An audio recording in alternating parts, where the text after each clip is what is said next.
안녕하세요. 최종 발표를 맡게 된 시퀀셜 랩의 장경욱입니다. 저희는 저랑 이제 성재님, 그리고 지훈님, 민우님으로 이루어져 있고요. 이제 실제로 현업에서 업무를 하고 계신 분들하고 같이 진행을 하고 있습니다.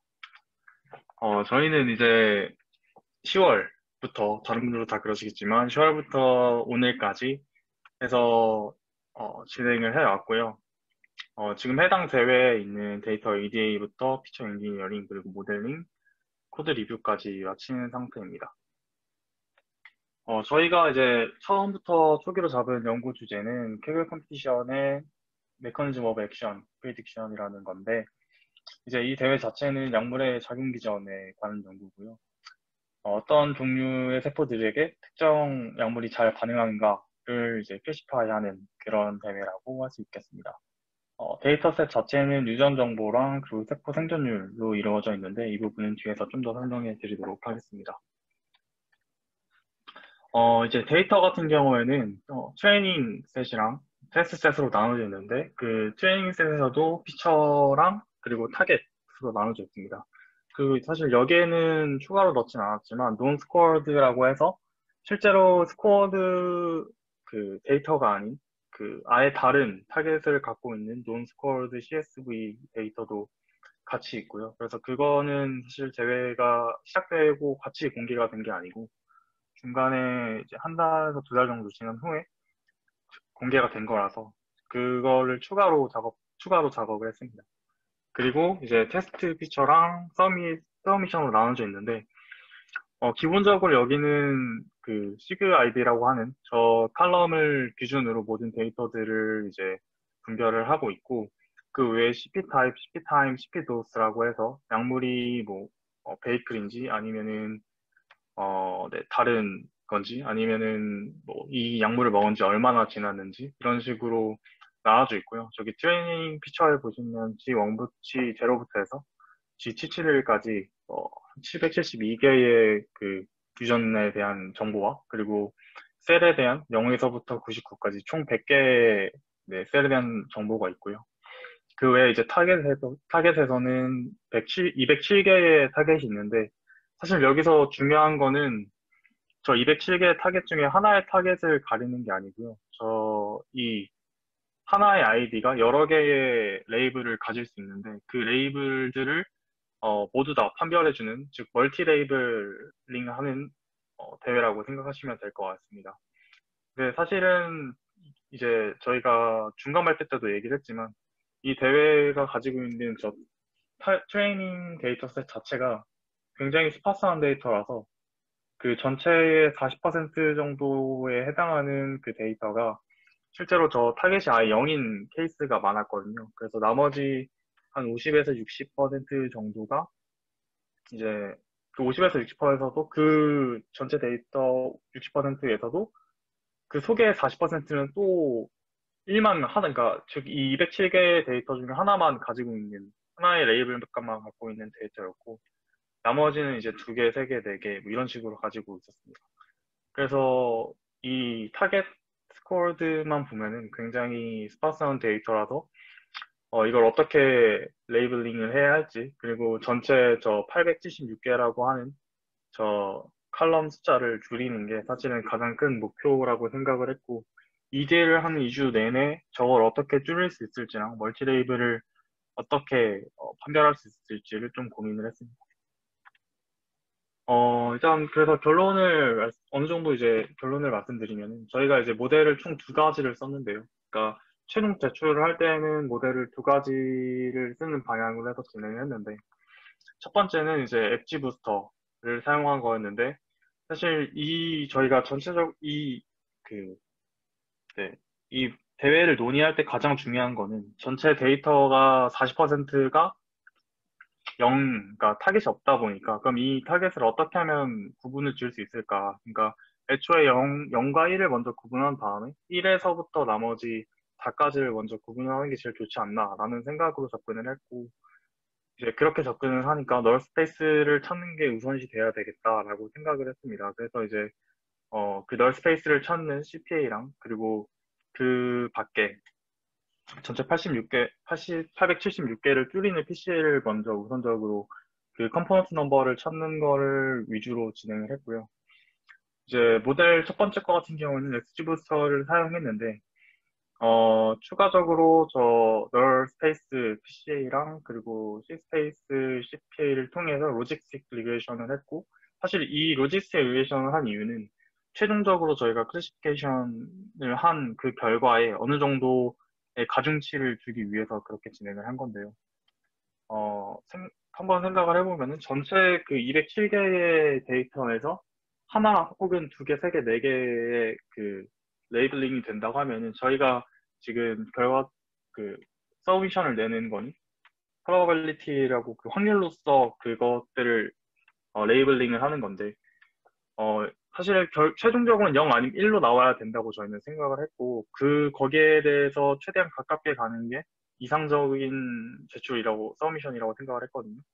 그래서 최대한 그, probability를 어느 정도, 어, 0 혹은 1에 가깝게 웨이트를 줘서 조정하는 부분을 쓰려고 이제 로지스틱 리그레이션을 썼고, 그거를 통해서 파이널 서미션을 냈습니다.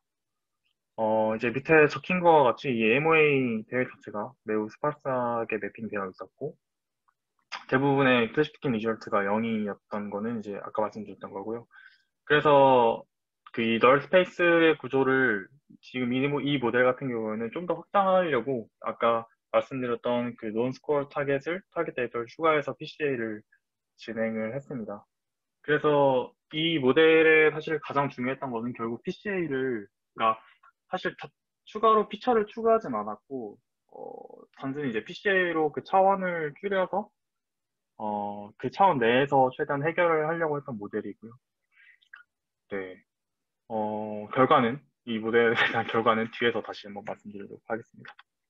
그 이제 두 번째 모델은 SGBoost랑 DNN을 쓴 모델이었는데, 이제 앞에서 말씀드렸던 것처럼 PCA 저 컴포넌트 넘버를 찾는 데 주력을 했었고, 했었던 것에 반해 이제 이 모델은 추가적으로 클러스터링이랑 그리고 스탯을, 사실 이거는 대부분의 캐글러들이 공유를 하고 있는 내용이었고, 그렇게 해서 대부분의 캐글러의 그 코드를 보면은 한 1500에서 1600개 되는, 원래는 800대였던 그 피처를 1600개까지 늘리는 식으로 다들 사용을 하고 있었는데, 이제 저희는 아무래도 차원 축소가 목표라고 생각을 해서 전체 그렇게 쓰진 않았고요. 그 캐글러들이 썼던 거에서 G랑 C 부분을 제외한 나머지 PCA 그 부분을 제외하고 PCA의 저 넘버를 조금 수정을 맞췄고, 뭐 나머지 클러스터링이라든지 스탯은 뭐 기본적으로 가져가는 내용이라서 추가를 했습니다. 그래서 앞에서 썼던 그 XG 부스터를 그대로 갖다 썼고, 추가적으로 DNN 모델을 활용을 했고, 여기서는 이제 블렌딩을 해서, 사실은 이 블렌딩 비율도 중요한데, 이 블렌딩 비율을 처음엔 0.5로 하고, 뭐 0.6으로 하고, 이런 식으로 조금 수정을 해가면서 튜닝을 더 많이 했어야 되는데, 그 부분이 많이 이루어지지 않은 것 같아요.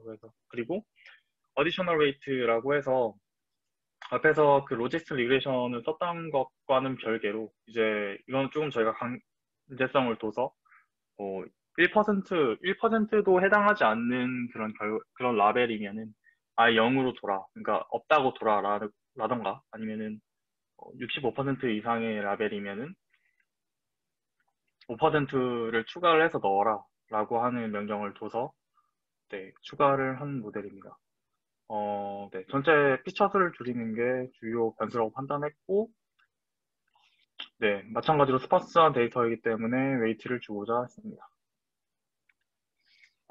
사실 이거는 이제 저희 모델 외에 저희가 생각하는 괜찮은 모델, 그러니까 뭐 어떻게 보면은 저희 모델의 결과가 그렇게 썩 훌륭하진 않았기 때문에 그 다른 모델 같은 경우에 어떻게 썼는지를 좀 보고 공부하는 시간을 가졌고요. 이제 이 모델 같은 경우에는 14등을 한 모델인데, 셜로우 NN이랑 레슨넷이랑 뭐 스웨드 NN 그리고 RNN, 태블릿넷이랑 그리고 스태킹이랑 블렌딩을 써서 한 모델입니다. 사실 저희는 스태킹을 할 생각은 안 했는데, 이 모델 같은 경우에는 기본적으로 5개 이상의 모델을 썼고, 그 5개 모델을 또 스태킹을 하고, 그럼 총 6개의 모델을 블렌딩을 하는, 어, 과정을 거쳤는데, 이 양상별 기법을 저희는 그냥 단순히 블렌딩만 써서, 사실 이 블렌딩을 할 때도 비율이 중요한데, 그거를 더 고려하지 않았음에도 불구하고 이 모델에서는 충분히 많은, 어, 트라이얼을 가지고 진행을 한 것 같습니다. 그래서 사실 저희가 여기서 좀 인사이트를 얻었던 거는 무엇보다 스태킹을 하거나 앙상블을 할 때 여러 모델을 사용하는 게 어느 정도 유효하다. 특히 이 대회 같은 경우에는 피처 엔지니어링이라고 할 것이 사실은 2대1을 하면서 피처 엔지니어링을 어떻게 할까요? 되게 고민을 많이 했었는데 그 피처 엔지니어링이라고 하는 것을 뭐 다른 태글러들도 마찬가지고 다른 노트북도 마찬가지지만 크게 신경을 쓰진 않았고요. 이 대회 자체는 결국 모델을 어떻게 잘 쌓고 잘 블렌딩을 하는가, 잘 하이퍼 파라미터 튜닝을 어떻게 잘하는가에서 결론이 좀 났던 대회다라고 말을 할 수 있을 것 같습니다. 네, 그래서 사실은 이게 조금 반성 아닌 반성 리뷰처럼 됐는데 저희가 밑에 보시면은 처음에 초기에 제출할 때 퍼블릭을 이제 제출하면서 한 달 한 달 전쯤부터 이제 제출을 했을 때는 한두 개씩 이제 베이스라인 모델을 수정하면서 진행을 해왔기 때문에 그때는 이제 엄청 네, 모델의 성능이 되게 좋았고 나름대로. 근데 이제 그거 외에 저희만의 베이스라인 모델을 만들어서 저희의 가설을 어떻게 보면 증명을 하고자 하는 식으로 진행을 했었는데 네, 보시다시피 결과가 그렇게 크게 좋지는 않았고요. 근데 이제 그거의 문제를 한번 되짚어 보자면은 가장 먼저 이제 베이스라인을 일찍이 구축하지 않아서 이제 팀원 모두가 EDA랑 피처 엔지니어링에 대해서 공부는 했지만 실제로 그거를 코드로서 일찍이 구현하지 않거나 혹은 따라하지 않았다는 게 가장 큰 문제인 것 같고 초기부터 아예 간단한 모델이라도 제출을 하고 그거를 발달시키면서 아예 공유 노트북을 파서 그렇게 진행을 했어야 하지 않나라는 생각을 했고요. 그리고 사실 PCA 876개라고 하는 그 피처가 너무 크게 느껴져서 그걸 어떻게 하면 줄일 수 있을지 PCA를 통해서 어떻게 줄일 수 있을지를 정말 고민을 많이 했는데 사실은 그것에 대한 고민보다는 모델링에 대한 고민이 좀 덜 이루어진 것 같아서 그게 조금 아쉽고요. 그리고 사실 열띤 논의와 그것이 못한 제출. 네, 저희가 총 제출한 게 저희가 4주, 5주 넘게 했는데 제출한 게 30 몇 회밖에 안 되더라고요. 그러니까 얘기는 엄청 많이 했는데, 실질적으로 그거를 점수를 높이는 과정은 상대적으로 좀, 네, 논의에 비해서는 조금, 네, 덜 이루어졌다라고 생각을 할 수 있겠습니다. 그리고 이제 캐글 자체에서 아무래도 캐글을 저조차도 여러 번 하는 게 아니다 보니까 GPU 시간이 어떻게 되는지를 고려하지 않았고, 이거 모델을 한번 돌릴 때마다 사실 2시간씩 걸렸는데, 그 2시간이 제출하기 한 2주 전부터는 충분하지 않았던 것 같아요. 그러니까 총 캐글에서 제공하는 건 40시간인데 저희가 GPU로서 얻을 수 있는 거는 2시간밖에 안 되고 그러면 한 명당 한 20번밖에 못 돌리는 건데 그 20번에 또 서브미션이 또 포함이 되는 거니까 몹시 사실은 어떻게 보면 충분하지 않은 거거든요. 그래서 그 시간이 좀 충분하지 않았던 것 같고 그리고 마지막은 이제 사실 이게 제일 크다고 생각하는데 하이퍼 파라미터 튜닝을 너무 늦게 시작했고 너무 많이 못했던 게 가장 크지 않았나 라고 생각합니다. 그래서 지금 한 7주, 8주 정도의 시간이지만 어쨌든 되게 마지막 한 2, 3주 동안은 되게 열띠게 제출을 했고 재밌게 네, 해왔던 것 같고요. 팀원 모두들 네, 처음에 이제 저한테 팀장을 주신 분이 초기에 나갔지만 그래도 네, 끝까지 재밌게 할 수 있었던 경험이었던 것 같습니다. 네, 저희 발표는 여기까지고요. 혹시 질문 있으신가요?